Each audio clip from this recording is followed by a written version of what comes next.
Student, today we are going to discuss the concept of derivative in mathematical economics.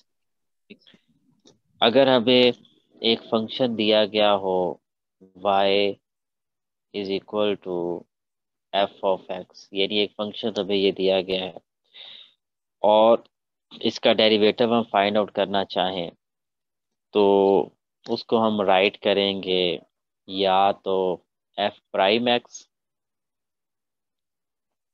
या d y over d x के लिहाज से। वो these two notations are used to represent the derivative। तो यहाँ पे आप कह रहे हैं कि अगर ये हमें फंक्शन दिया गया है y is equal to f of x और इसका डेरिवेटिव हम फाइंड आउट करना चाहते हैं तो that would be equal to f prime x is equal to limit delta x approaches 0 f of x plus delta x minus f of x over delta x.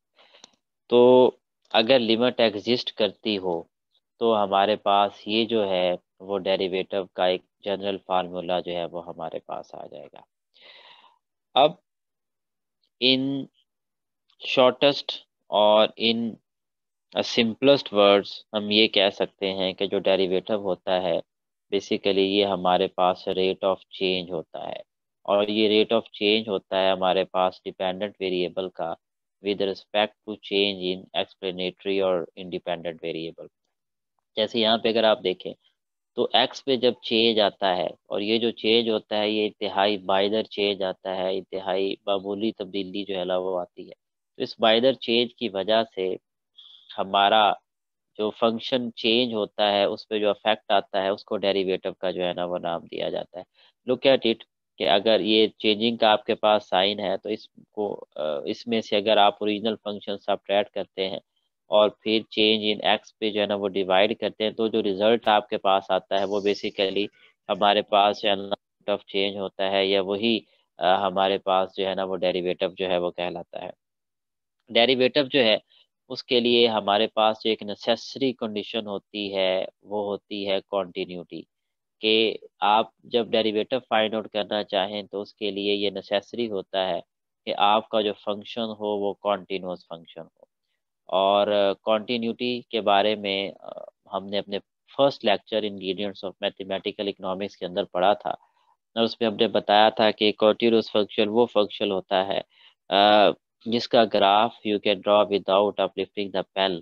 और एक continuous graph इसका होता है। तो जब कॉन्टिन्यूटी अब जब एक कॉन्टिन्यूस फंक्शन होता है तो उसके किसी भी पॉइंट के ऊपर आप रेट ऑफ चेंज जो है ना वो फाइंड आउट कर सकते हैं। लेकिन जो आपकी कॉन्टिन्यूटी है it is a necessary but not sufficient condition of differentiability. ये आपकी नेसेसरी कंडीशन तो होती है लेकिन सफिशिएंट कंडीशन जो है ना वो नहीं हमारे पास होती। बहरहाल ये नेसेसरी कंडीशन है जो लाजमी तौर पे फुलफिल होनी चाहिए अगर आप डेरिवेटिव जो है ना वो फाइंड आउट करना चाहते हैं। तो जहाँ तक नोटेशन ऑफ डेरिवेटिव्स की बात है तो अभी आप लोगों को मैंने बताया कि एफ प्राइम एक्स और इसी तरह से d y over d x और इसी तरह से वाई वन भी जो है ना वो आप लिख सकते हैं। तो ये जो तीन नोटेशंस हैं यही ट्रेडिशनली जो है ना वो इस्तेमाल किए जाते हैं डेरिवेटिव्स को जो है ना वो इंडिकेट करने के लिए as a notation of derivatives इनको इस्तेमाल किया जाता है। उसके बाद नेक्स्ट हमारे पास जो डेरिवेटिव्स के अंदर कॉन्सेप्ट आता है that is rules of differentiation कि वो कौन से डिफरेंट रूल्स हैं जो कि आप डेरिवेटिव्स के लिए जो है ना वो इस्तेमाल करते हैं।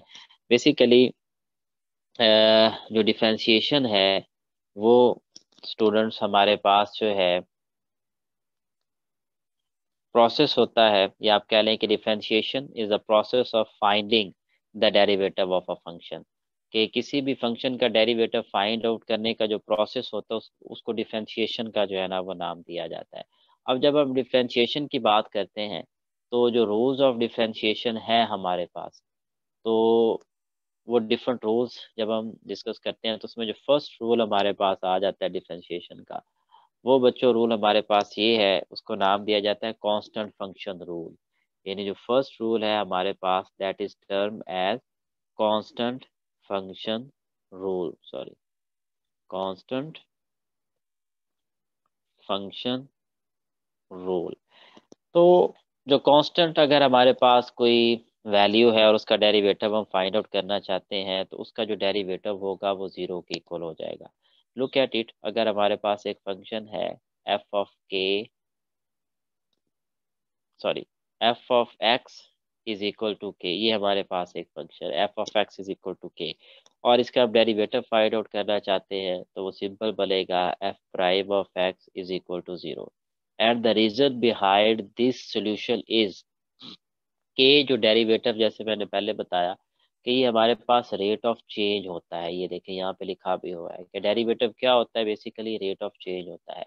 तो कांस्टेंट फंक्शन की ये डेफिनेशन होती है कि दैट डज नॉट चेंज, तो वो चेंज नहीं होता। तो जब वो चेंज ही नहीं होता तो फिर इसका मतलब ये होगा कि उसके अंदर जो रेट ऑफ चेंज है वो जीरो के इक्वल हो जाएगा। तो इसी तरह से जो कांस्टेंट हमारे पास फंक्शंस होते हैं उनका जो डेरिवेटिव होता है वो जीरो के इक्वल होता है। फॉर एग्जांपल मैं कहता हूँ कि जो हमारे पास एफ ऑफ एक्स है दैट इज इक्वल टू 4। अब इसका डेरिवेटिव हम लेंगे तो एफ प्राइम ऑफ एक्स जो है ये हमारे पास जीरो बन जाएगा, because here 4 is a constant value, और कांस्टेंट वैल्यू का जो डेरिवेटिव होता है वो बच्चों जीरो के इक्वल होता है। उसके बाद जो दूसरा रूल होगा हमारे पास डिफरेंशिएशन का, that may be termed as the linear function rule. उसको जो है ना वो लीनियर फंक्शन रूल का जो है ना वो नाम दिया जाता है कि जब हमारे पास एक लीनियर जो है ना वो फंक्शन होता है तो ये सेकंड हमारे पास जो रूल है that is termed as linear function rule. अब यहाँ पे हम कंसिडर करते हैं कि हमारे पास जो फंक्शन है f of x that is equal to x, ये हमारे पास एक लीनियर फंक्शन है। And you know that the fundamental property of linear function is that the power of the given variable would be equal to 1, कि जो हमें function दिया गया होता है उसमें जो वेरिएबल होता है उसकी पावर 1 होती है। लुक एट इट, अगर मैं लिखता हूँ कि a x plus b, this is a linear function, तो इस पे आप देख सकते हो कि एक्स हमारे पास वेरिएबल है और उसकी पावर जो है ये एक्सपोनेंट जो है ना वो 1 है। जब हम इसका डेरिवेटिव फाइंड आउट करते हैं तो f prime of x, sorry, would be equal to, अब एक्स जो है जब इसका एक्स के हिसाब से डेरिवेटिव लेंगे तो इट वुड बिकम 1, तो ये हमारे पास 1 बन जाएगा, और बी कांस्टेंट है वो 0 हो जाएगा, तो पीछे हमारे पास ए आ जाएगा। तो अगर हमें लीनियर फंक्शन दिया गया है तो लीनियर फंक्शन के अंदर जो कोफिशिएंट होगा वेरिएबल का वही हमारा डेरिवेटिव का जो है ना वो रिजल्ट कहलाएगा। इसी तरह से उसके बाद जो हमारे पास थर्ड इसकी जो है ना वो रोल के अंदर कैटेगरी आती है, दैट इज टर्म्ड एज, जो थर्ड रोल है हमारे पास उसको नाम दिया जाता है पावर फंक्शन रोल। ये हमारे पास थर्ड कैटेगरी है, पावर फंक्शन रोल। तो पावर फंक्शन रूल की जब हम बात करते हैं तो कंसीडर अ फंक्शन, फर्ज करें हमें एक फंक्शन दिया गया है कि f of x, sorry, f of x, I think cursor कोई जो है ना वो, f of x is equal to a x raised to power n, and we are interested in finding the derivative of this function। तो यहाँ पे हम जब इसका डेरिवेटिव फाइंड आउट करेंगे तो f prime of x would be equal to, तो आप करेंगे क्या कि कोफिशिएंट और पावर को मल्टीप्लाई करेंगे आपस में, तो ये आपका बन जाएगा a n, और फिर आप पावर में से एक जो है ना वो सबट्रैक्ट कर देंगे। So this would be the rule जो कि हम फॉलो करेंगे पावर फंक्शन रूल के अंदर। जो है जो पावर होगी उसको कोफिशिएंट के साथ मल्टीप्लाई हम करेंगे, और पावर में से एक जो है ना वो सबट्रैक्ट जो है ना वो कर दिया जाएगा। So this would be the power function rule. उसके बाद जो नेक्स्ट रूल्स हमारे पास आते हैं वो है rules for addition and subtraction, कि अगर एडिशन हो रही हो वेरिएबल्स की या वेरिएबल्स जो है ना वो सब्ट्रैक्ट हो रहे हो तो फिर किस किस्म के जो रूल्स होंगे वो हम फॉलो करेंगे। तो जो फोर्थ रूल होगा हमारे पास that is for the rule of sums and differences.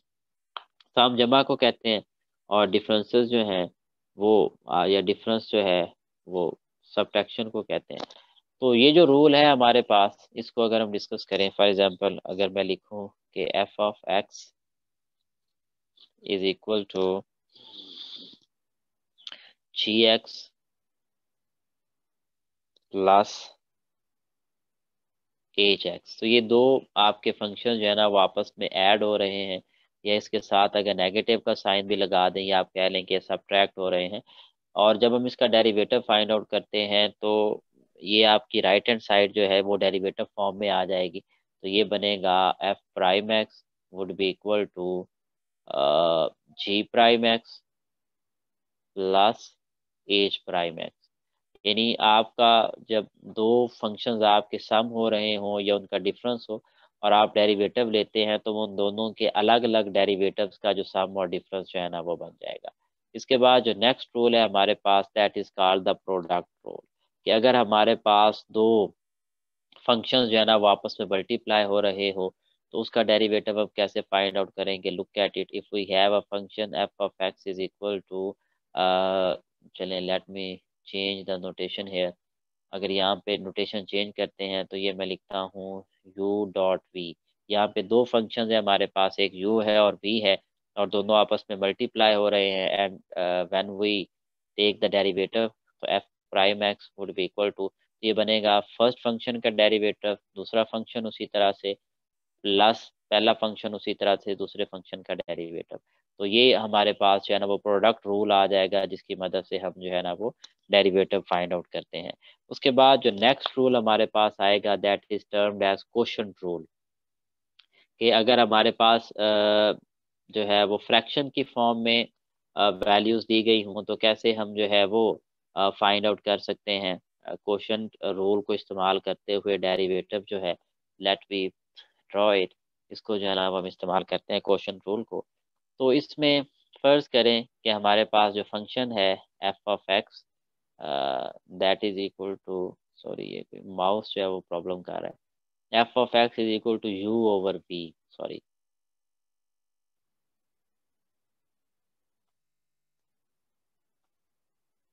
You over v, और इसका डेरिवेटिव अगर हम फाइंड आउट करते हैं तो वो बनेगा f prime x is equal to, denominator की वैल्यू आप उसी तरह से लिखेंगे, और जो न्यूमरेटर है उसका डेरिवेटिव माइनस आप न्यूमरेटर की वैल्यू उसी तरह से लिखेंगे यू जो है, और डिनोमिनेटर का डेरिवेटिव आ जाएगा ओवर डिनोमिनेटर का जो है ना वो स्केयर आ जाएगा।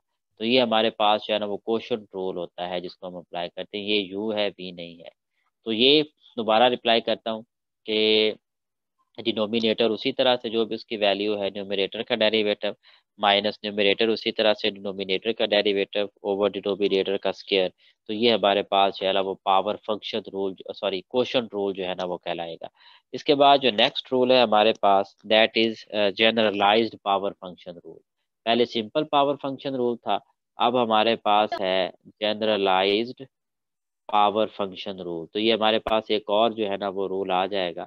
अब जनरलाइज्ड पावर फंक्शन रूल क्या होता है, लुक एट इट, अगर हमें एक फंक्शन दिया गया है कि f of x is equal to 3x square plus 4 raise to power 7, ये एक हमारे पास जनरल फंक्शन है। अब अगर इसका डेरिवेटिव हम फाइंड आउट करते हैं तो f prime x would be equal to, तो वो जो फंक्शन हो, अब ये जो फंक्शन है बेसिकली हमारे पास जनरल फंक्शन है। अब अगर इसकी एक हम जो है वो जनरल फॉर्म लें, let me take the general form, f of x is equal to a x 4 plus, sorry a x raise to power n, ठीक है, plus b raise to power k. For example ये हमारे पास एक general, ये general function rule आ जाएगा। इसमें generalised power से मुराद ये है कि एक तो हमारे पास जो है वो लीनियर फंक्शन नहीं होता, एक आप कह लें कि पोलिनोमियल फंक्शन होता है और फिर उसकी पावर दी गई होती है। तो इस तरह के जो हमारे पास फंक्शंस होते हैं ये जनरलाइज्ड पावर फंक्शन की कैटेगरी में आते हैं।